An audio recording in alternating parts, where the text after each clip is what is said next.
How's it going, everybody? Welcome back to Debate Night. We are here once again with some new topics. We're going to talk a little bit about DMC, some Pro Tour growth, and then a few hypotheticals as well, as always. Got a great cast tonight. Let's get into it. First of all, we got Brodie Smith, who's doing last-minute research. Well, no, there's no way I'm reading this article. There's no way. Just read the boldface and you'll be good. There's not much to get. No, it's not happening. Right. There is a hidden. I want to let people know there is a hidden debate night we filmed last week. No idea when we will post it, but it will be posted at some point. Maybe we should schedule it for just like a 1 a.m. schedule, blast it out Saturday morning. No, I think I'm gonna hide it. I know what I'm gonna do. Oh, okay. I'm just gonna give it. I'm gonna put. Could be sneaky hidden somewhere if you want to find it. Like the unlisted, so you can find it if you find the link. Yes. And I'm gonna just throw it in the description of a debate night. And if you find it, you find the debate night. There you go. The hidden debate night. I'm gonna title it the hidden debate night. It's hidden because there was a take that was too spicy for the air. Yeah. That's why. You need to put part of the URL in your foundation post, and then people have to go interact with all of your stuff. And, put it across it's 7. After all this work, you get a normal episode of Debate Night. It's the ultimate treasure. That's how you find out who your true dedicated fans are, though. That's how you know. That is true. Yeah, we got Hunter as well. Yeah. Uploader extraordinaire. What really happened with it, I won't point fingers, but there was an employee who had a son who turned 4 last week on Wednesday, and this employee took the day off of work before they traveled to Des Moines for the Discmania Challenge. And they don't have a sibling that works for the company. And so this employee, who will remain anonymous, just dropped the ball. Does this employee win a lot of coin tosses? Up in the air. Dustin. Nice I would say 50-50, but it doesn't go his way that much. Dustin, do you have kids? I do not, no. Okay, well, 3 of you have kids. So that's the majority. I want to ask you guys this question because someone brought this up. This won't be controversial. No. Someone brought this up, and I was like, this actually. Okay. I want to get your guys' take. So, okay. Sometimes you hear people say hey, you can do anything. You tell your kids, hey, you can do anything. Just put your mind to it. You can do anything. This person told their son basically, hey, listen, you can try anything, but some stuff you're just not going to be good at. And you got to be okay with it. How old is the kid? Under 10. old enough to understand what that means.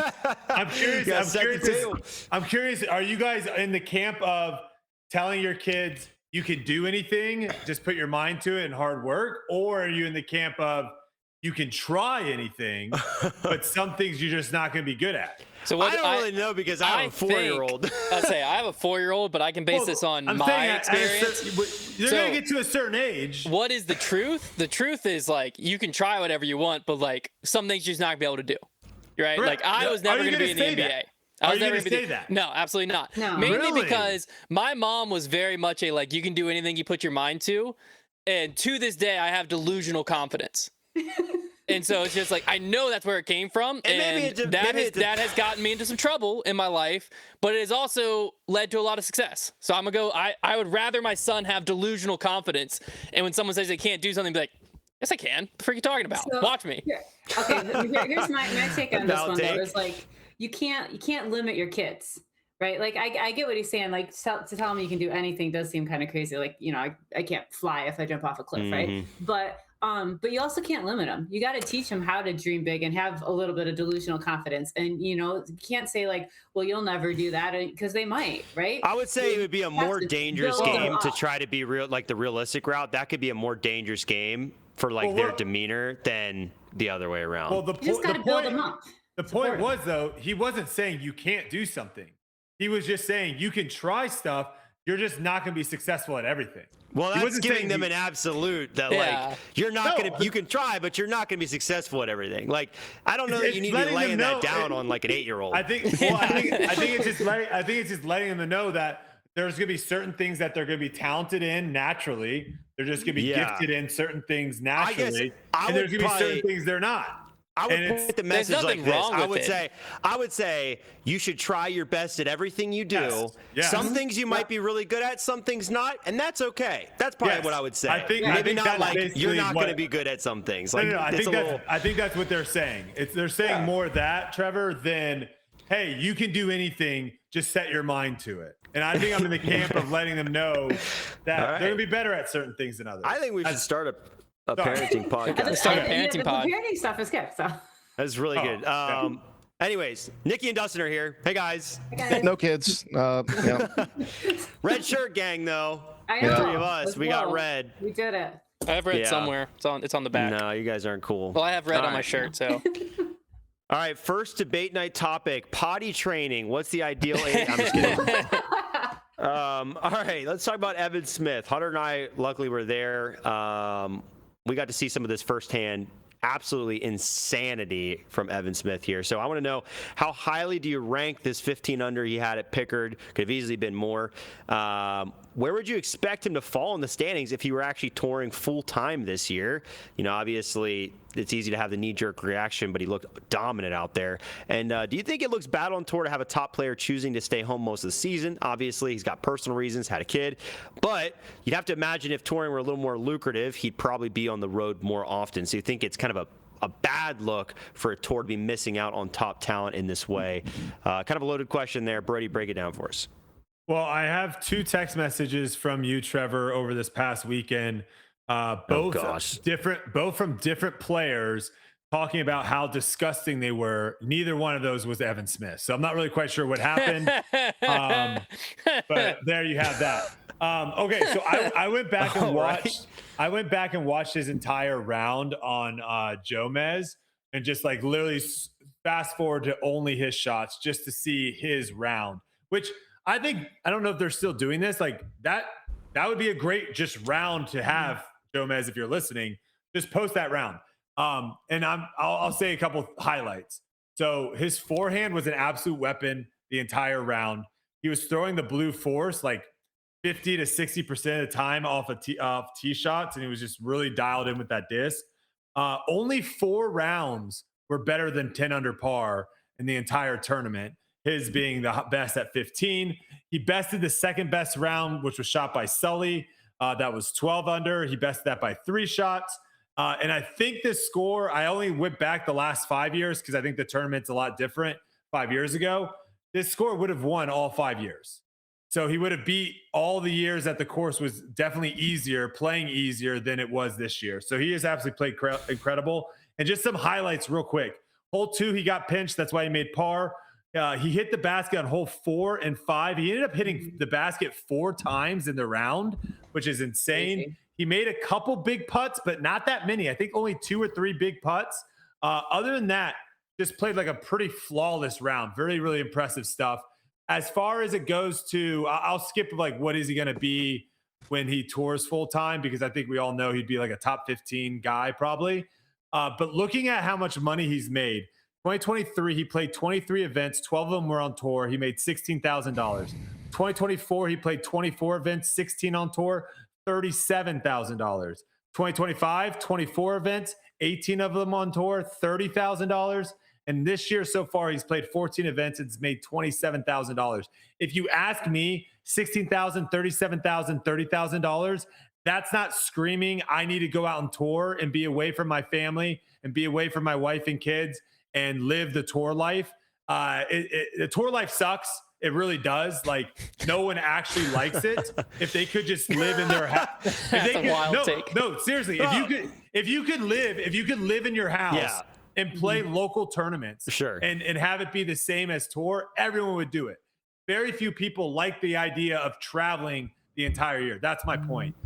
So looking at that pre-expenses, I don't think that's making him jump out there. Now, I bet if a manufacturer came and said, hey, we'll roll out the red carpet for you, maybe he'll think differently. But yes, the tour numbers that he's putting up is not really going to move the needle for someone like that. Okay, Hunter, what do you think about it? Real quick, just let you know, there is just that round on the Pro Tour's YouTube channel. Oh, there you go. They did do it. Yeah, the Pro Tour did on their channel, not on Jomez. It's the Pro Tour. Hey! Okay. Great minds think alike. Let's go. Good job, Dustin. Way to find that. Yeah. Go ahead, Hunt. So first I'll start with the how high do you rank it? I think it's one of the better rounds I've ever seen. When I was thinking through rounds that I think it's similar to, the one that stuck out was Paul Macbeth's 16 under at WR Jackson. Now, the big difference there was Paul Macbeth did that in the final round and it was not on the way to a victory. Obviously, this one's in the second round and was on the way to a victory. But why I think it correlates to that is it's one of those where 15 under out here seems unthinkable.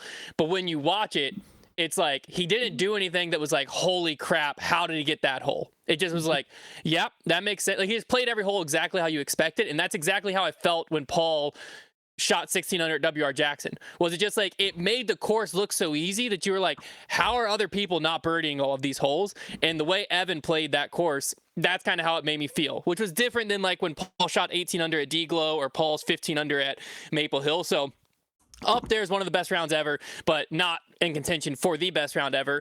I would expect him to be a top 10 player. I think that all signs point that if he was actually touring full time.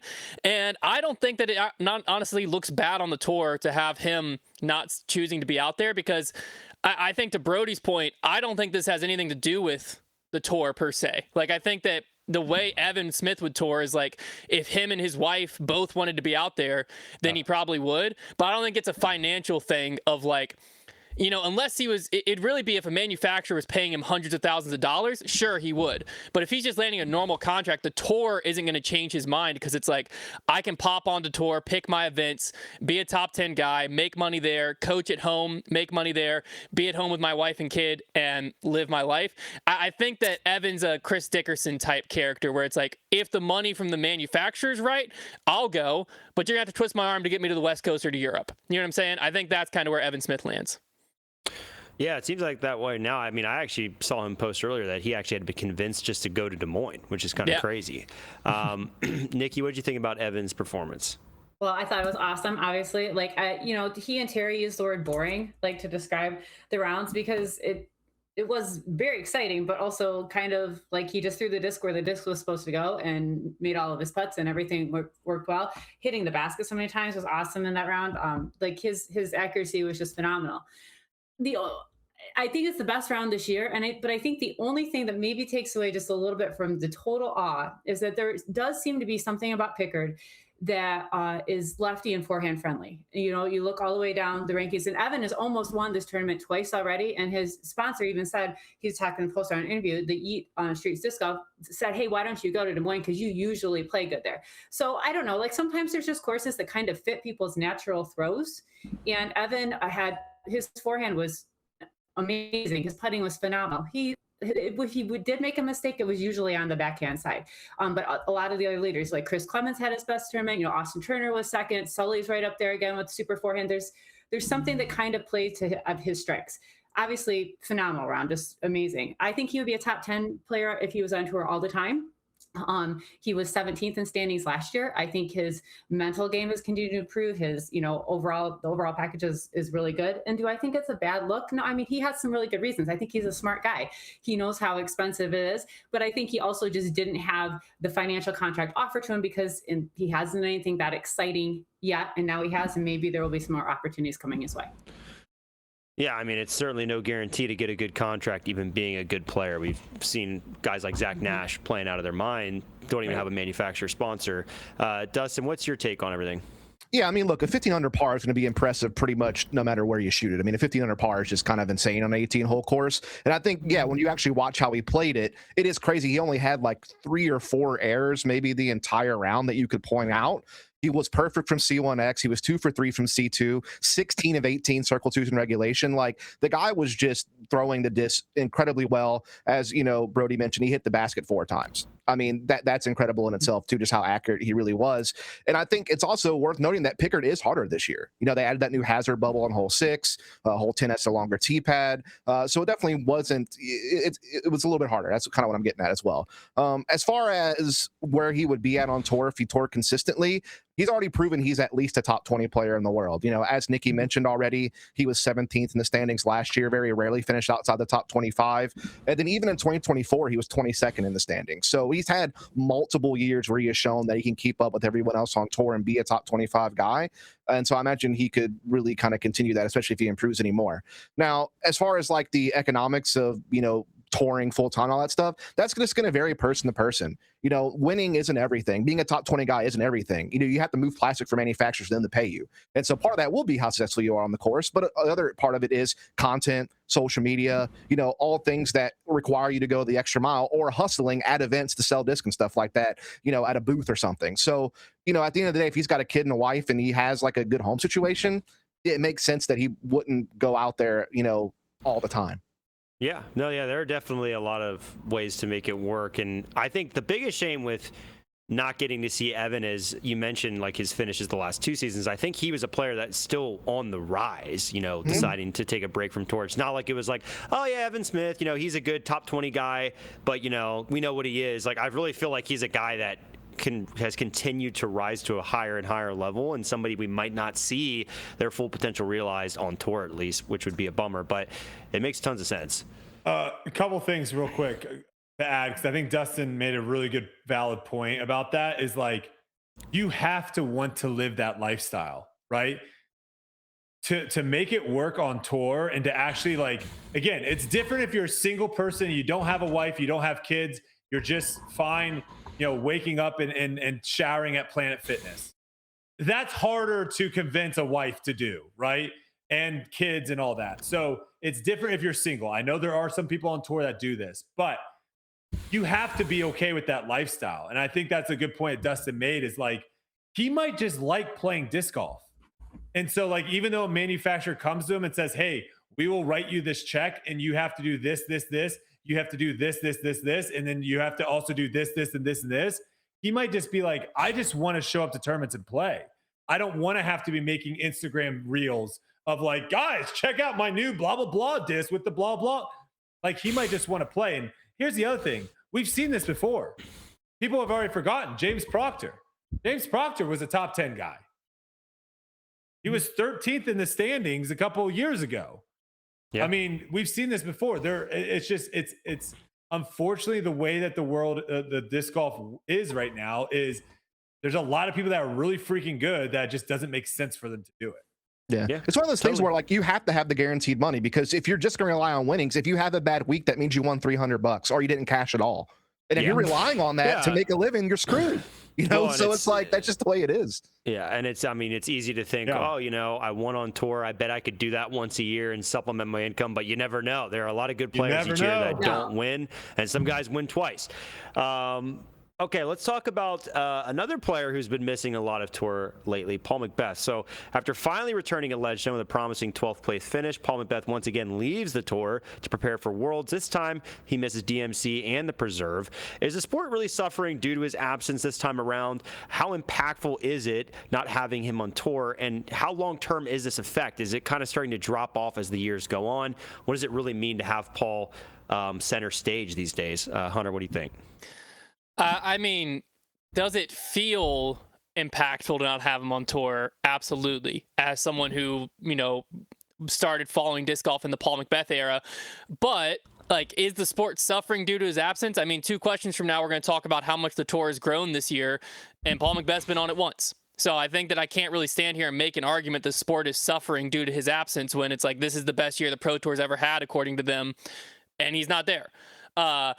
Is it impactful not having him on tour? I think the biggest argument is more when he's on tour is when it kind of pulls everyone in. If he's on lead card and in contention, you know, like a round one feature card where he's on Jomez, there's going to be people that like maybe aren't watching every single round and see his name and face and are like, oh, Paul's in it, and are going to watch. So I think it can kind of draw people in, but I think it's a lot less impactful now than it would have been 3 years ago. And I think that, you know, 2 years from now, it might only be impactful, like I said, to my generation of disc golfers, which is realistically the minority of disc golfers. I mean, you're talking even at the Creators Challenge, I'm talking to Rip Disc Golf, who is one of the biggest like viral disc golf creators. And like, he didn't even know the intro song to Central Coast because he got into disc golf in 2021 when they were basically dead. And it was like, wow, like that kind of like took me back. Then I realized like I've been playing disc golf a long time. I am no longer the majority. And I think that the longer that goes on, like Gannon Burr and Anthony Barella are the guys that now have the impact that we feel Paul McBeth has. Okay. Yeah, Nikki, what do you think? Do you think Paul still has pull? Is he losing it indefinitely? I mean, it's the nature of time, right? Time passes and people don't always stay at the absolute top. Now, with that being said, I was super excited to watch the feature round at Ledgestone. I thought Paul played pretty well on tour for not being on tour for, months and months and months and just having a newborn a month ago and all that kind of stuff and all of the struggles he's talked about. So Oh, he had a baby? yeah, he has another son named Micah, which is interesting because I also have a son named Micah, so I'm cool like Paul and Beth. But it was, yes, he has a huge fan base, and does it hurt a little bit to not have him there? Maybe, but also look at last week's results. Okay, so in the top players, you've got. You've got Evan, you've got Gann, you've got Sully, you've got Evan Walker, you've got Paul Creans, you've got Luke Taylor. You have the next generation of guys. And honestly, being a mom of kind of a next gen player, like the legacy has had so much sway for so long. It's been so hard to break into it. And this is the first year that I really feel like some of these younger guys are seeing that their time is coming. And that's exciting, because the sport does grow, the sport does evolve. And people like Paul, people like Ricky, people, they still have wins in them. They're still the absolute top talent, but there's other guys too, and things are changing, and girls, right? Like FPO too. Like we saw maybe one of the greatest females of all time step away from tour last year, and there's more girls stepping up to fill the place. So it's awesome to have these people who've done so much and continue to do so much for the sport. I'm a huge Paul fan, but I think it's time for the legacy to kind of start to make way for the next generation. Okay, Dustin, you feeling similar with that timeline? Yeah, I mean, look, I think if Paul McBeth was still consistently on tour, he'd be kind of the cherry on top, in my opinion. Like, it is true that Paul does have a lot of storylines that surround him. For one, he's one of the few players active right now that could perhaps beat Ken Climo's number of majors won. He obviously can go on to be, one of the guys that's won the most worlds. Like, there are some storylines that surround him. The comeback would be nice to see. But the reality is like, it really only matters kind of if you're a Paul fan. Right. And as has already been kind of mentioned, there's a lot of people who have only just gotten a disc off during COVID. And yeah, Big Beth was successful kind of those first couple of years, but the last few years, so many other people have kind of risen up when it comes to storylines. You got the domination that Gannon Burr's been on lately. You got Eagle McMahon kind of made a comeback this year. That's, maybe brought in some of the Crush Boy fans, right? You got a lot of first time winners this year between Evan Smith and Luke Taylor.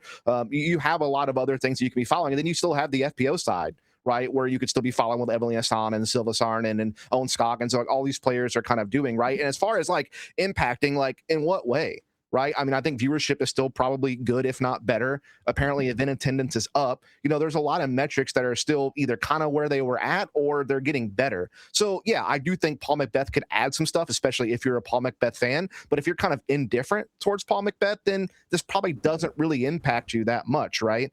I kind of wonder what the players think, right? Like, do they feel like they're missing something hunting after him or something like that? I don't really know, but for me personally, I truly don't really feel it as much as I thought I would have.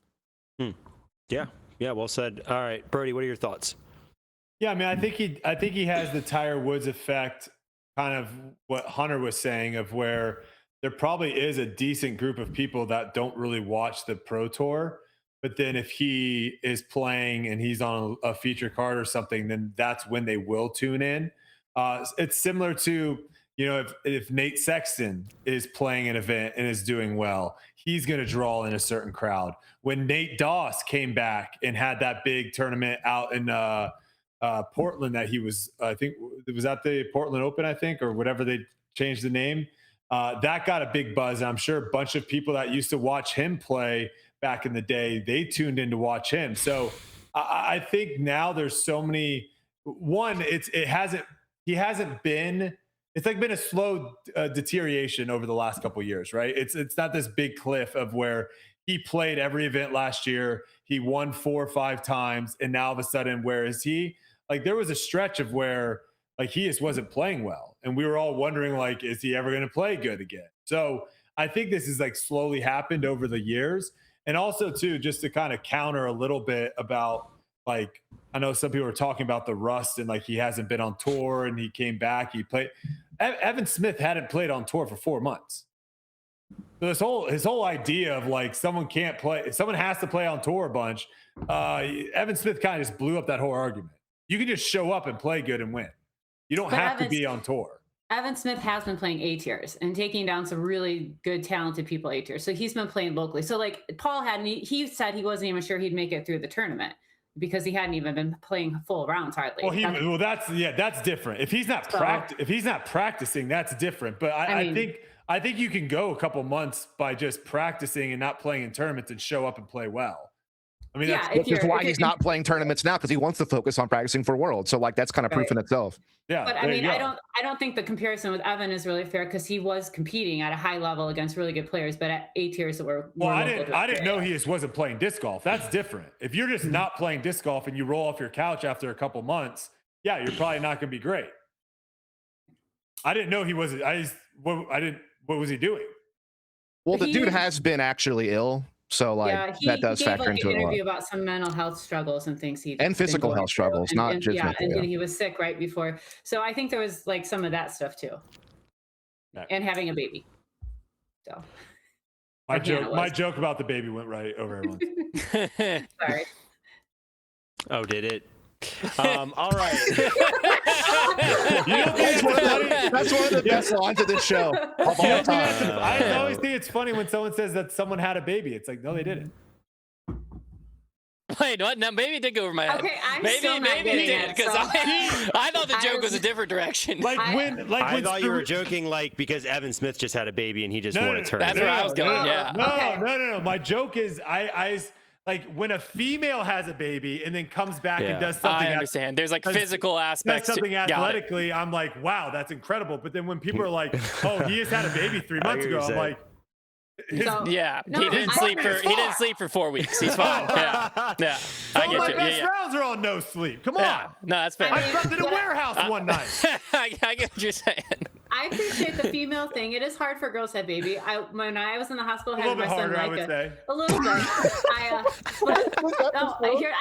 want a real quick baby story. So when I was in the hospital having my son Micah, I actually during labor walked down the hallway and registered for a 5K that the crazy was putting on 2 weeks later, and I ran it. So that's crazy. 2 weeks after? That's crazy. That's impressive. That's crazy. It wasn't great. It was like 27 minutes. Night. But it was fine. That's crazy. Rust ain't no excuse, all right? Yeah. We learn here. Good Lord. All right. I, on the other hand, when we had our son, I unregistered for a 10 miler that was like 6 weeks out because I was like, I'm not going to be ready for that. I can't be prepared for that. So I just got my refund. I was like, we had a baby. Sorry, I can't run anymore. All right. Okay, let's talk about this Preserves double tournament. We're finally almost to this thing. Who knows what it's going to be like. I want to know just how fluky do you think it will be? Is the dominant force of Calvin and Gannon actually going to be able to separate? Or are they really going to be the top team, or is it like anybody can win this thing? Just how far down the standings could we see a potential first-time winner with 2 rounds of best shot at a relatively soft course? Obviously, there's the alt shot after that, but there's still going to be a lot of best shot. And then, do you have anybody that you would favorite higher up than Gannon and Calvin? Like, is that just kind of naive to just pick them because they're just the highest ranked players, basically? Nikki, what do you think?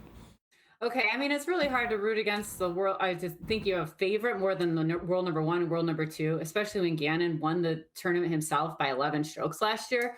But there have been a lot of course changes, and there's been a lot of talk about the course changes. There's more hazards, there's more OB, and I think one of the weaknesses of the Gannon-Calvin pairing is that they don't really have complementary games that like fill in each other's cracks. It's not like one's really dominant this way, so there may be, I don't know. I personally.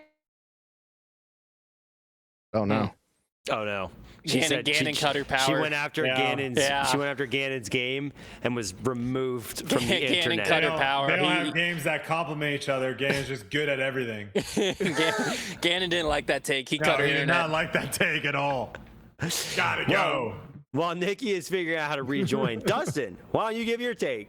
This is live. So first things first. The first-time winner title does not count here if a first-time winner wins this doubles tournament, in my opinion. We can debate that if you want, but to me, it's not going to count. All right. Second of all, as far as it being like more fluky, I think it's almost 2 separate things. Like in the first 2 rounds, it probably is more fluky because, while this course is still beefed up, I still think it's softer than some of the difficult courses on tour, let's say. So it already kind of lowers the ceiling a little bit. And then, you have the best shot option for 2 rounds to help you rack up the score. So I do think it will be fluky in that regard. Now, I think once you pivot to alternate shot, it's a little bit different, right? Because if you screw up there, you can't cover it with another best shot or something. Like, it is kind of all or nothing, and you have to be strategic on who tees off where, playing to strengths, dealing with if someone does throw a really bad shot. I want to see someone blow up on their partner at this event, by the way, during an alt shot. Like, that would be absolutely electric. Please let me have that. I do also kind of wonder about the whole pressure element, because it's like in best shot, if you're going first, no real pressure on you because you know your buddy can bail you out. But if you're the second guy and your first guy tanked, it's like, okay, a little more pressure's on, but is that really more than what you just normally feel on tour playing singles all events? Like, I'm kind of curious about all that stuff. Now, yeah, Gannon and Calvin are the clear favorites just because of how consistently good they are on tour. As far as other teams that you could put in the argument, I think Ricky and Adam Hammis is a pretty strong team. Like, Ricky is one of the most consistent players on tour. Adam's been super consistent the last couple of years. They're actually pretty deadly, in my opinion. I also do like the Marweed-Luke Taylor combo. I think Marweed's putting with Luke Taylor's throwing could be huge. I think Babcock and Antela is actually pretty good. Babcock's forehand with Nicholas Antela, yeah, I'll give me that. Yeah. That's actually pretty solid. So I think there are some challenges, but yeah, you'd be crazy not to call Gannon and Calvin the favorites. Yeah, sorry, I'm trying to send a link to Nikki. She said we vanished. It was on us. We actually vanished. We all collectively left the call. We heard her come after Gannon, and we said, no. We're so close. Brodie is still owed like 45 seconds. Okay. Just a heads up. Yeah, I can wait, or I can keep Hunter the time bank. Yeah, no, Brodie, keep going. Keep finishing your point. Okay, yeah. So my point is, like, whose game would we rather have? Like, what element? You're telling me you'd rather have a Gavin Babcock forehand than a Gannon Burr forehand? You'd rather have a Gavin Babcock step putt versus a Calvin C2 putt? Like, there's just it's unfair. It's unfair. They're going to probably win the tournament. Now, with the format being the way it is, we could see someone ham and egg. That is something that could happen, of where, you have a team with two people and they each throw 5 bad shots throughout the round, but it just happens to be 5 bad shots when the other person throws a good shot. And then they shoot 18 under and it's fine. And then they both ball out on the final day. That could happen. So we could see some people get close. But to say anyone else is anywhere close to Calvin and Gannon, it's crazy. Okay, Nikki. Can I try? Now you sound great. Well, yeah, my internet's working. Yay! Sorry. We're so back. When we last left off, you were explaining how their games would complement, and then Brodie got on here and said that doesn't matter because both their games are the best of anybody's games. I said the format doesn't make complementing matter. So thoughts on that? When you have to play your own shot, then it does matter. But having best shot it's not going to matter that much. Having complement games. Maybe.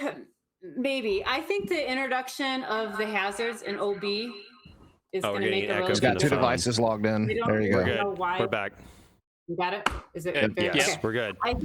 I think all the hazards in the OB are going to change a few things. I do think I think the course is going to play a little different. People I've talked to have said it's playing a little harder. So even if you were like in an individual format, that it might not be score as hot. Like a 7 to 9 down might end up being a hot round because of where the hazards are and because of the OB. For best shot? No, not for best shot. But like if you were talking like individual scores, like that wouldn't be like a hot round normally at the preserve where you really can birdie like everything. But that it's playing significantly harder, and I think that's going to introduce some extra things. So I don't know. I still think it's nice when you have, because all these guys are good players. So I think it's really good if you can get one player who's maybe if their strengths do mesh together a little bit. But I know with Gannon and Calvin, like I said, I'm not betting against them. Yeah, it's the world number 1 and world number 2, but there are other good teams. There's teams like Cole and Sully. They have some complementary games. Cole can throw a mile. Sully's got a great forehand. They're good putters. I think all of that, but it could be fluky. You might see 2 guys who just like are having a blast together and they're really good friends and they go out and destroy it because everybody's good. And in doubles, you guys play doubles, sometimes it's not always just the best players that win. It's the people that play good doubles golf. That's kind of the fun thing about doubles. This is going to be a great event and super exciting to watch because of those. So sorry my answer involved me running around the house and trying to get my internet to work. That's okay. Sometimes we need some interesting things to happen. I mean, Hunter used to come in like a robot like every other episode. True. So it kind of was a throwback. Yeah. Okay, Hunter, we haven't heard from you yet. Go ahead. Yeah, I would first like to agree with Dustin and address this. How far down the standings could we see a potential first-time winner? Nowhere. We can't. A first-time winner cannot come from this event. It would go Pro Tour win, it would go Major win, Pro Tour win, Silver Series win, Doubles win. That's the ranking of things people might claim as an What about Elite Q Series or Series? Pro Tour win. Local A tiers would be higher than if you won this, just so you understand where I'm at here. Doubles event, no, you didn't get a Pro Tour win. So I hope with every fiber in my being that does happen, so the Pro Tour can try to make it, and then I can yell, because that would be very fun. But I don't think it's going to. I do think Calvin and Gannon are going to win this thing. I think that there is a chance for it to be somewhat fluky, just because there's not going to be much separation that's going to happen in best shot. Let's just say that the hot round's 15 under. There's probably going to be a 15 under, 4 14 unders, 5 13 unders, 3 12 unders. I think there's going to be a really tight grouping, and across 2 rounds, I think that there's not really going to be a big leader. I think alt shot's going to decide this thing, and I think what's going to be interesting is alt shot kind of sucks to play, because you get out of a rhythm so much. So I think if there's anything against Calvin and Gannon, is that might throw Gannon off. That might be just enough to tick Gannon off. And if Gannon gets in his own head, that's what Gannon can only defeat himself. So I think that could be the only thing. And I think that there are some the doubles. You're going to have some teams that don't feel super competitive, aren't taking this that seriously, and that might lead to them playing really well. So I could see the Robinson brothers or Eagle and Simon being threats, because I think they might come in and just be kind of having fun, and next thing you know, find themselves in contention. Yeah. And I will say this, to the complementary game thing, I would also agree, Gannon and Calvin are still the obvious best team, but if you are a player that doesn't have a fully rounded game, let's say you're Cole Rodolin, having one of the best forehands on tour as Cole Rodolin is going to make you a lot better. So there are at least some good combos. Can we talk once you get about past that, though? What's that? I want to talk about this more, because I just don't think the numbers make sense. Because, okay, so you're saying Cole Rodolin wants to have Sully on his team to have one of the best forehands on his team. I think it makes sense for Cole to have a doubles partner that has a strength in his weakness. Wouldn't you rather? Okay, but the thing is Sully's backhand is a lot worse than his forehand. So would it? But it's not but Sully still gets top 10s at every other course. It's not like it prevents him from effectively playing courses. Yeah, Sully's almost won the last. It would be one thing. It'd be one thing if I was talking about a forehand specialist. We were just talking about how the last tournament was a forehand tournament. That was one of your points, Nikki. I'm just saying. Yeah, but Sully is good everywhere. Yeah, well, I think I disagree. I think Sully's good at certain courses that rely on a lot of power forehands. He's not going to. I guess all of them do, because he's pretty good everywhere. If you have Calvin and Gannon off the table, you would rather you wouldn't rather have anyone over either of those players. I fully agree with you there. If you give me, you can have Sullivan Tipton because I have a good backhand, he has a good forehand, or you can have Gannon Burr. I'm taking Gannon Burr every day of the week. Obviously. My thing is, do you want 2 guys that are well-rounded versus a specialist and a specialist? But I'm saying, if you are a specialist, wouldn't you rather have the other specialist? If I'm a backhand specialist, I would rather have a forehand specialist. So here's my point. Let's take Isaac Robinson and let's go Andrew Marweed. Okay? A forehand specialist with a backhand specialist. Yeah. They play best shot, right? There's going to be a lot of holes where the one guy has the better chance to birdie than the other guy. Versus if you have 2 well-rounded guys, every hole they feel like they both have a chance. Yeah, but I'm saying, what do you do if you're not a well-rounded guy? What do you do if you are? You try to get the best player possible. I don't think you go for the specialist. So you don't worry about fixing your weaknesses. I think we're misusing the specialist thing, because Sully is one of the best players available, and he happens to have forehand as a strength. It's not like he just went out and said, let me find a player with a good forehand. He got a guy who's top 10. Who just happens. I was saying the compliment thing doesn't make any sense. That's all I'm saying. It does make sense as long as you're not sacrificing by going to the 40th best player just to find a forehand. Yeah, so here's the thing. I get what Brodie, what you're saying to a point, but Gannon Burr, he could have gotten anybody to play with him. Everybody wants to be Gannon Burr's partner, right? If you're a guy and you're a pretty good player, but you have a weakness, it makes sense to ask another player who And Brodie, fill your I game. would Like, not also- everybody is Gannon Burr. I would also You know? agree with you if like 15 of the holes were backhand hyzers. Well, yeah, no duh. But like that's not necessarily the case. But and also, like I said, if Colbert Allen was like, I need a forehand specialist, and he had to go to the 40th best player to find that, well, sure, you don't want to do that. But Sully is not that. And Sully was 8th here last year. He's been top 10 at Preserve. So like he, he can play this course well. I think you guys are missing my point. My point is the format. The format is best shot. You don't want to make it to where you have someone that is like, hey, if it's not a forehand hole, these are a lot of holes that, like, if I birdie, great. If I don't birdie, whatever. Right. Like I don't think that's happening with any of these disc golfers. Well, I'm saying you guys are saying complimenting. That's why you would do it. Complimentary doesn't mean one player can only throw forehand and one can only throw backhand. One's just a little better at one. Let me give you a point. Someone walks up to a backhand hyzer, he's like, what do I do? Let me give you the point that you guys should have been making that makes the complimentary thing actually make sense. Okay. Putting. Okay. I suck at putting. I'm going to throw to circle one so many times, and I suck at putting. Let me go find someone that can putt. That actually makes sense. What you guys are what we saying. said. Just because you yell about it doesn't mean it does make sense. I will say, We can all yell. there's a team playing this weekend that has the 4th best thrower on tour and the best putter on tour paired up. There we go. That's my point. They should win. That's Luke Taylor and Andrew Marwade.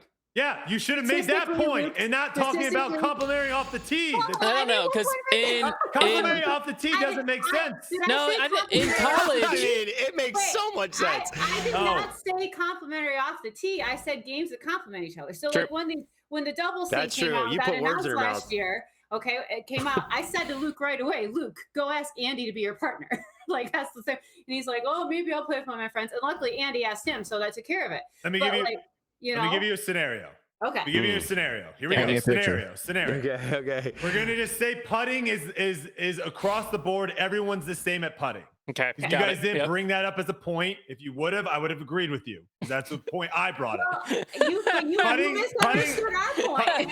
No one brought up putting until I did, Nikki. Wrong. I did. I 100% did. Putting is across the board equal. Okay.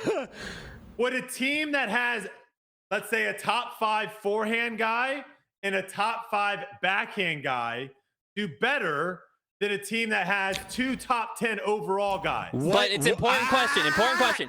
Is the forehand guy Chandler Kramer or Sullivan Tipton? Correct. Because there's a big Is difference. the forehand guy also good with backhand?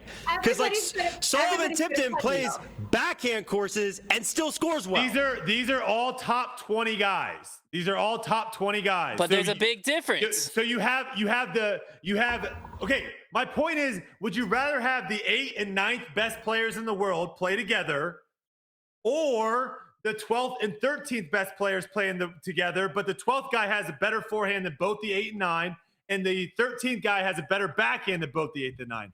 Are they good? They probably shoot the same score. The 12th and 13th in the world, Hunter. Yes, they're good. Well, no, like, is their other part of their game good? If the other part of their game's good, I'm going 12th and 13. Okay, that's where you're going. I mean, If it's not Chandler Kramer and James Conrad, but it's Sullivan Tipton and Colbert Allen, yes, that's where I'm going. I would also say that Colin has a good forehand. Exactly.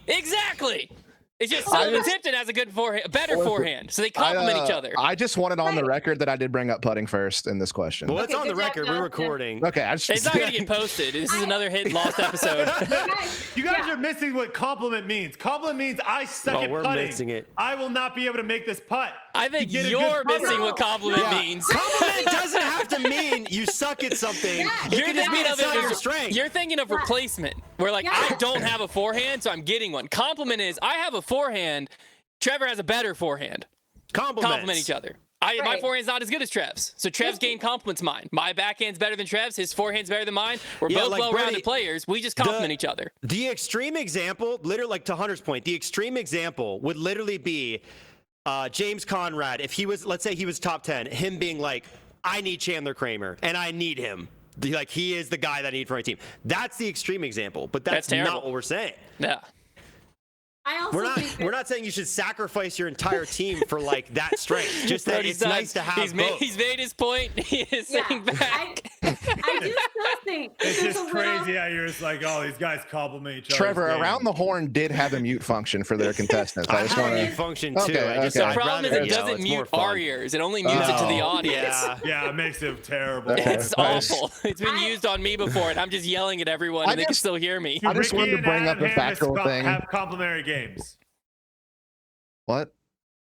I No. would say they're both pretty well rounded. Yeah. Yeah. Okay. Yeah. So do you like Ricky and Adam, or do you like Luke and Marweed? Ricky and Adam. I mean, Ricky and Adam together have more wins, right? More Because I don't think experience, that. But They don't compliment each other as well. Hey, Brodie, Oh my once gosh. again, that's not the only way to win the tournament. We literally said Gannon and Calvin have the best team. I know. I said they were the favorite. I said you're not going to argue against the world number one, number two. Trevor, I never brought up complimentary games. Everyone else did. Why are you yelling at me? Yeah. That's my whole point. You should not bring up. It doesn't matter in this format. This But- format doesn't matter. I hope so bad that the Oh, most the complimentary announcers. team The- wins. That's what we need. We need Scott Stokely and Dallas Garber. Watch out. Most complimentary team on the But you're still okay. I'm gonna say, but it's still all other things being equal. Like there's still a little bit of privilege. Gannon and Calvin still have the privilege to be able to Privilege? pick the best player. No, they do because everybody wants to be their partner. True. Right. So if you're a guy in the field and you maybe aren't the best player in the whole world and can't just ask anybody so that you get the next, the best player in the whole world to be your partner, then you might be looking for somebody who helps your game be more rounded so you can score as well as possible. True. That's what I was trying to say. Because Good Gannon and Calvin, of course, are going to be able to get whoever they want. I would hope there's a couple people with kahunas on tour that would not just go and play with Gannon. I would hope some people would be like, no, I think if Gannon asked anyone, Yeah, he'd yeah, say, yeah, he would say yeah, no. everyone on tour? Are you allergic to money? Yeah, you They're get handing money. out prize money. Yeah. Do you think everyone on tour would say yes? Yeah. Unless they're stupid. Well, Unless they're stupid, okay, they would say okay. yes. If you're like, We're saying if you're- everyone. Blanket statement. I don't Everyone's know. saying Gannon, yes. Gannon and someone might not like each other. I don't know. If you're James and AB you would have left Paul Macbeth to go play with Gannon, is what you're saying. You no. probably would hope because No. he'd be playing the tournament right now. No, because Well, I think like Fair I think like if you're like Ricky and James or like there's some teams that objectively in this format are going to be really Sexton, close. Jeremy Colling. Both those guys are leaving each other to go play Well, they're Gannon not trying Burn. to win. They're No, not I'm just trying to asking. win. Both those guys are leaving to go I didn't play say with that. Gannon. Hunter said that. I You didn't guys say said everyone. everyone on tour. No, Hunter said it. No, I just brought 3 examples. they're allergic to money. They already have enough money. Well, yeah, I guess I Well, would they're say not this: everyone on if they tour. That's the whole actually, point. They got cojones. They got cojones. They have money. If they cojones is another word for wanted- money, Well, yes, yeah. they do. If they wanted to win That's enough not how I money, use the word cojones. If that refers to they're- what they carry in their back pocket, then sure, yeah. if your goal is to win money, you would pick Gannon. Absolutely. That's Yeah, definitely the truth of the matter. All I'm right, just we're moving thinking on. We're moving so many on. teams with synergy. And Everybody shut it. complementary. This is a great question. Such a Everybody good question. shut it. Let's All talk right. let's talk business now. Business. All right, Brodie's favorite freaking article. The His Pro Tour. article. The Pro Tour recently published an article outlining various growth metrics for this season, such as viewership, on-course attendance, and so on. Which of these do you find the most significant, most misleading, and which metric not listed would you like to see growing in the future? Dustin. First of all, I just can't wait for Brodie Smith's dissertation about this because I know he really read it carefully and I'm really just had a lot of going thoughts off of about what it. you guys said. So I'll start with positives. Look, I think the fact that 30% up on ticket sales is pretty big, right? But I do wonder how much of that's because they've gone to better places. Going to New Orleans, it's a big popular city. Going back to Charlotte, big popular city. They were in Europe. That's huge. We know the European crowd turns out. What happens when you go to GMC, a more remote area in America? Are your ticket sales still really good? That's kind of what I'm kind of wondering. But luckily, they do have Worlds and USDGC, which are heavy hitters and are probably going to help their ticket sales. So I think that's still good. I also do like the fact that they have increased their on-site activations at all these events. They kind of went through all their events and listed out all the different activations they're doing. That's huge because now you're giving people more of a reason to show up to your event just to watch disc golf. You're also giving something for players to do. You're giving something that people can interact with each other. Like, I just think that you're adding more value to that ticket. It's kind of what I'm getting at, which that is huge. Now, here's where I'm going to start kind of raining on the parade a little bit. They said 2 million viewership sessions on the Disc Golf Network, additional 1 million live on the YouTube channel. What does that mean? Does that just mean some guy scrolled on and it happened to play autoplay when he scrolled by it? Because that's where they get the millions from. I'm telling you that, by the way. I work in the broadcasting business in esports. I know exactly how these unique visitor numbers work. That doesn't mean anything to me. What's your concurrent viewership? What's your hours watched? And they did say that 90 minutes was one of the things that they said on the Disc Golf Network, and that is big. Like, if you're retaining viewers for 90 minutes, that's pretty big. I'll give you props for that. But I just wonder if some of those numbers are a little bit inflated. Also, like, the whole free viewing angle is also a little bit tough. I don't think they're using that as good as they could be, right? I think that, Brodie's brought this point up time and time again. Show actual golf for that free hour. Don't show me, talk show and all this other stuff. So, yeah, I think there was some good stuff in there, but there's also some stuff that's too vague for me to really be like whoopee about. Okay. No whoopee. Brodie. There you go. Thoughts?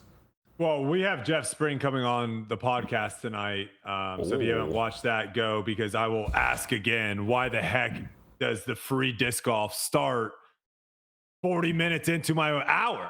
That makes absolutely no sense. I don't get it. And also, as far as like trying to keep viewers to stay, starting a broadcast and like having it have that much in time, like make two different videos. Have a pre-video, because it's YouTube, have a pre-video and label it like free blah blah tournament. And everyone knows, like, if you want to talk shows and all that stuff, have that, and then have the actual one go live and get everyone notified when it's actually the disc golf. Because a lot of people are going to click on that, see people talking about it, and be like, I'm gone, and they'll probably never even come back. To Dustin's point, like, I will side with the Disc Golf Pro Tour. I think Dustin was kind of saying, like, well, the numbers might be inflated with the ticket sales because of the location. I actually think that's a good thing. I think they're I think they're actually being smart in the sense of like, hey, we need to like find tournaments and spots that people will actually show up to, and the places that people aren't showing up, we just can't go there anymore. And yeah, to also Dustin's point too, this was like a big thing on Vine back in the day, is like people would just scroll the algorithm, and every time they scroll, that counted as technically a view. And so you could just be like, oh, 50 million people saw this Vine I made. And it's like, how many people actually of the 50 stayed and watched the entire thing? I would love to hear like their actual concurrent, how many people are watching from their subscription and YouTube at the same time. Mm-hmm. Yeah. All right, Hunter, what do you think? Yeah, I think the two stats that I'm very impressed with and proud of the Pro Tour is ticket sales up 30%, and they put in 60,000 event visits. I think, pretty much the same amount of events happened this year and in this time period, so up 30%, I think speaks volumes. That's a big jump. We're not talking giant numbers, but it's still a big jump. And the secondary one that I think is a great stat here is average live broadcast watch time is 90 minutes. That's huge. Now, obviously, the round's 4 hours, but to be getting anywhere close to that halfway point, that's fantastic, because that means for everyone that clicks in and goes and it's out of there, you have someone watching the whole thing. So those two I think are great. The ones that are kind of pointless to me is all the viewership stats. So many different ways to pump viewership stats. 40% increase in total viewership on Jomez. They uploaded more this year. All signs would point to that. Then also, who knows if they use shorts views in this. There's a lot of ways to pump your total viewership numbers. You know what I mean? Like, I could go pull YouTube viewership numbers from Foundation and make it sound absolutely insane, because I'm like, oh, well, yeah, we had a short go viral and we had 4 million. We had a video hit 4 million views. And it's like, I'm not lying. It's just also not really true because it was a short. You know what I'm saying? So that viewership and the viewership sessions don't really mean much to me. They don't really tell us much. There's a lot of ways to puff those stats up. The stat that's not in here that I would love to know and see grow is the DGN subscribers, the subscriber base. We will occasionally get hints at that, but they didn't have any reference to if that's grown, if it has, how much it's grown. And when we're talking about growth, I would imagine if it had grown a substantial amount, we would hear about it in here. So that's the only one that I'm a little concerned about that's not in here, and I would like to see published in the future. Okay. All right, Nikki, wrap it up for us. What do you think? Yeah, I mean, I agree with a lot of the stuff you guys have said. I do think the ticket sales in the metropolitan locations, that's been huge. I mean, being on the ground in New Orleans, I was overwhelmed by like how much energy and stuff there was at like a totally new tour stop. So I think they're being smart with that kind of stuff. I don't know that I disagree that the Jomez stats aren't worth seeing. You know, when Jomez kind of got absorbed, I guess a few years ago, like I think there was a part of me that was like, oh, is this going away? You know, we through COVID we had the Jomez. Jomez was like the way people got into disc golf, and then this year it seems like there's been a little bit more life with it. Obviously, we have the awesome commentary teams, but you know they haven't been there all the time. And Gannon's come in and done some. They had the Flaming Hot Chowder girls with Chandler Ray and Cynthia Ricciardi, and they've done some different things. And I don't know, I feel like maybe you can pump the stats, but 40%, that's a pretty big pump. I think that actually Jomez is adding some value in a way that I thought maybe wasn't going to continue to happen. I think that Nate mentioned last week having a chat on live, you know, and then there was like somebody, I don't know if it was even our little server was saying something, but maybe is some sort of way to interact. I don't know. Is it possible to, like that they could put the second round of the tournament on YouTube, you know, to watch like the live broadcast, and you could watch the whole round? You know, you're still not going to find out who the winner is. It might be a little bit of, you know, incentive, but people get kind of mad when that like 1 hour cutoff happens. You know, maybe that's one way that you can say, oh, hey, I want to see what happens. Maybe I'll subscribe to DGN, because I think Hunter's point is true. Like, they didn't tell us, are we having more DGN subscribers or not? But maybe if the whole second round was there, you're watching people who are playing pretty well, and maybe it would be a little bit of increase there. So I like the increase in FPO viewership. That was something you guys had mentioned. More people are watching FPO. That's really good. So That's true. Yeah, pretty good numbers all around the board, no doubt. Okay, let's move into our finals. See if Hunter can win a coin toss. I defer. I don't want to pick. No, you gotta pick. Nope, don't want to pick. That's a great defer. I just wanted to see. Is it great defer? All right, Dustin, he deferred. Do you want same or different? Different. Okay. I promise Come these are on, legit, go my by the way. Go my way. Anybody commenting that thinks this is a bit, Fall my way. I swear it's not a bit. Fall my way. All my life. You call it different, Dustin? Well, Yeah, Hunter, so you different. won in the lost episode, so. True, maybe. No, he actually didn't. That's the crazy thing. It's different. I swear. Golly, I can't win one of these It's things. different. No matter what I do. It's a heads and a tails. I literally, you're defying like all probability right now. We gotta Hunter's add always a hated third probability coin. statistics, and this is just adding to it. Gotta add a third coin. Well, Odd or even. again. Then what do I do? Odd or even. Odd or even. Statistics would say eventually I'm going to go on a hot streak, because it eventually Yeah. balances out. A bunch of bullcrap. It's not true. I would actually love if someone out there can do the math in the comments for us about same or different versus just a single coin flip, and what's the mathematical difference. That'd It be great. really only matters when you're flipping a frisbee, Dustin. Oh, okay. Oh, yeah, because the weight. No, this was more okay, so yeah. just to kind of break a curse. Yeah, That's all. The Okay. frisbee actually lands on one side more than the other. So if you Yeah, go okay. same or different, it makes it to where. Okay. Okay. Okay. That makes Well, I'm sense. interested to see, Dustin, you want to go first? Yeah.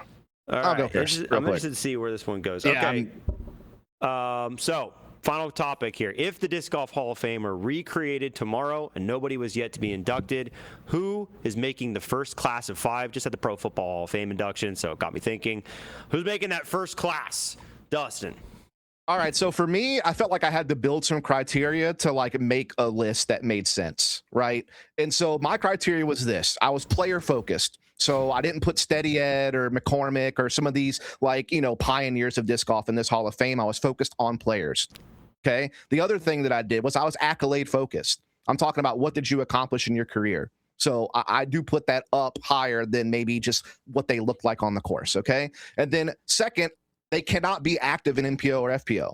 Most Hall of Fames you look at from the NBA, NFL, so on, these people have to be inactive for a certain period of time before they can even be on the ballot. I went the same way. So I'm not putting Paul Macbeth into the Hall of Fame. The dude's still an active player in NPO. Now, if you're age protected, fine. So here's my list: Ken Climo, Barry Schultz, Nate Doss, Juliana Korver, Valerie Doss Jenkins.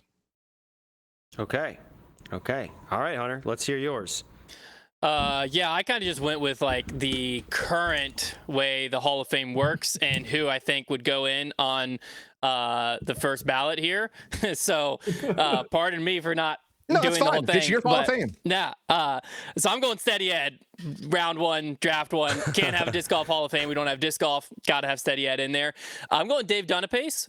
pick number 2, mainly because I think without the invention of the beveled edge disc and Innova in general, none of us would be here. Juliana Korver, I got to agree. I wanted to have an FPO player in there, and I was kind of between her. I think her, Des Redding, Elaine King, there's a lot of different options. Kristen, I felt it was a little disrespectful to pick Kristen over some of the past greats. So Juliana, I did put Paul McBeth on here, mainly as a redemption arc because he didn't get to be first ballot Hall of Fame when it actually came up. So now he does. There you go, Paul. First ballot Hall of Fame. And then Ken Climo. Obviously, you got to have the GOAT when it comes to accolades. So that's my first class of 5.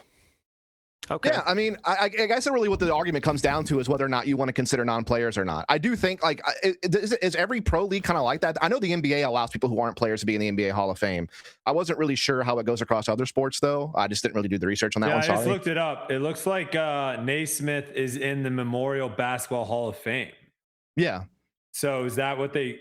Well, a lot of leagues will have like they'll reserve a certain amount of picks in the class for Yeah. like So Steady Steady Hall of Ed Fame. is PDGA number 001. So Yeah. So I mean, this look, at the end of the day, is just NBA players. it yeah, looks so I like. mean, look, I think at the end of the day, we kind of nailed it as far as like the inactive players that you would put in this, like a Climo, Schultz, Doss, maybe you put Felberg, Will Schuster. Like there's certain people you would kind of put in there, and then the FPO players we kind of mentioned as well. I think we named all the right names. It's just whether or not you think like Steady Ed and stuff should be in a disc golf Hall of Let Fame. me ask you a follow-up question that both you can answer.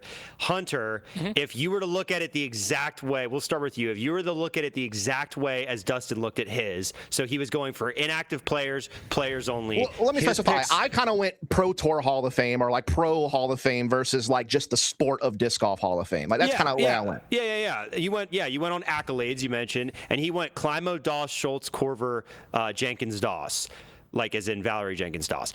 Would you change anything about those picks? I if you think thought I about would the at same way? least I believe Des Redding in over Val Jenkins. I'd have to look at their accolades more closely. So the reason why I put Doss Jenkins is because she has the most majors of an FPO player no longer active. She won 16 majors, 4 worlds. So she doesn't have the 5 worlds like an Elaine King or something like that, but she won more majors But than all of I those. do think the amount of majors, you have to factor the time frame a player played in because there's a lot less majors to win Sure. in history. I think that's always, Climo, it's what makes his impressive when he won 18 is like if Homie was playing in modern day, he'd probably have 40 majors.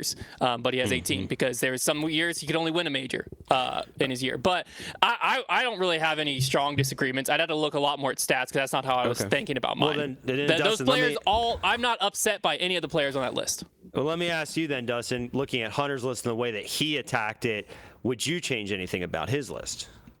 I mean, look, I think you do have to put Steady Ed in there the way that he did. I mean, the guy is kind of the father of disc golf, and so that makes sense. If you have a disc golf Hall of Fame, he should go in there. I think, what Dunapis has done for disc golf, what McCormick has done for disc golf, I think that those are certainly valid names. I would be hard pressed because I'm just not deep enough in the knowledge of like the history of the sport, like who invented this, who invented that. Like I'm not super in the weeds of all this stuff other than the names that we've already mentioned. So yeah, like I will give him that. Like if you are including like just people who are special to the sport and how it developed over time, how it got created, it's hard to argue against the names that he put in there as well. Like, yeah, I wouldn't really. It's just like, what do you value more? The people who help birth the game and develop it, or the people who represent it at a professional level and have gone on to accomplish all these great feats playing the sport. That's kind of where it comes down to me. Yeah. I mean, both good lists. Honestly, like the way you guys looked at it, like I think. I was definitely thinking about it more as in Hunter's list, as in like if I was going to start the Hall of Fame, you'd feel like you'd have to put Steady Ed in, like in the first class because he is the creator of the sport, basically. Sure. But I definitely see like from the player's perspective, I think you made the right picks. But I'm going to go with Hunter's list. I think he's embodied a little bit more of what I was looking at. You do have to think Steady Ed couldn't win Worlds. It hadn't been invented yet. Couldn't win a major. That's a good point. Hadn't been invented yet.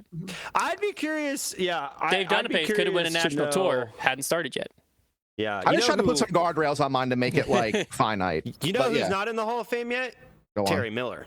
I asked him when I saw him, and he said he's not. We got to get that guy in the Hall of Fame. He'll be in there soon. He'll be in there for sure. He said he's in the Wisconsin Disc Golf Hall of Fame. Is there a Virginia Disc Golf Hall of Fame? I'm gonna get in that thing. I don't know, but should we invent it?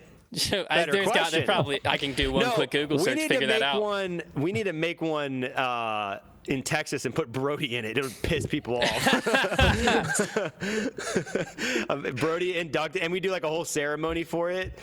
Yeah, people would love that. There's a Virginia Frisbee Hall of Fame. Okay, yeah. No, this New covers goal for you disc guys. golf. This covers disc golf because John Bisco's in it, Bob Cannon's in it, Chris Heisel's in it. So yeah, the frisbee Hunter, covers it. you gotta get in that, brother. I gotta run some more tournaments. How you go. I have Who's enough in in the Virginia. latest class? Can we find the Latest class was Chris Heisel and Peter McElhenney. I don't know Who are who those Peter guys? is, but Chris Heisel, I know him. I forget he does. By the time I got into disc golf, he was just like a local guy that played a bunch of tournaments, but he used to be a pro, and I think he did a lot. I'm gonna get to the bottom of that. He might be associated with Lane King. I don't want to start a dating Whatever rumor. that means. I don't want to start a dating rumor, but I feel like this is the guy that This was dating episode Lane had King. it all, really, when you think about it. Like there's been a little bit of everything here. I'm gonna get to the bottom we of have a that. Michigan Hall of Fame Classic. I think it's usually an A-tier or at least a bigger tournament, and they do like presentations and stuff like that. It's pretty cool. So. I think we start a Interesting. Foundation Disc Golf Hall of Fame, and we nominate one person every year. We and it's talked just about like, doing a Hall of Fame the years first like ago. 2 or 3 years, not that toxic. By the time you get to like year 4, things are gonna get interesting around the office. Matty, Connor, it's your, it's your you first mean like year. within our own Yeah, company? no, like Foundation Disc Golf Hall of Fame. You put Yikes. Nolan in there before me? I've been here Yeah, no. 5 years. You put Nolan before me? Like, that'd be Yeah, funny. there could be some shocking picks. All right, The Shocked Foundation. that's enough of that. Thanks for listening to the parenting / complimentary games podcast. It was kind of a wild night. Yeah, things We're got all over the crazy. place. Nikki turned into a robot at one point. It's been great. If We you got a wanna tour of her submit any- house. If you want to submit any topics, you can scan the QR code on the screen. Oh, gosh. Please just do, honestly, and they can be anything you want. Anything If you want can dream parenting up. advice, we can have the same crew on. Somebody I think actually submitted last week. I didn't put it on here because it was really targeted at Brodie, but they were just like, I don't think Brodie should be the man of the people anymore. Oh, no. I forget what they said, but yeah, that's kind of stuff that's getting submitted on a weekly basis. All right. Thanks for watching. Bye.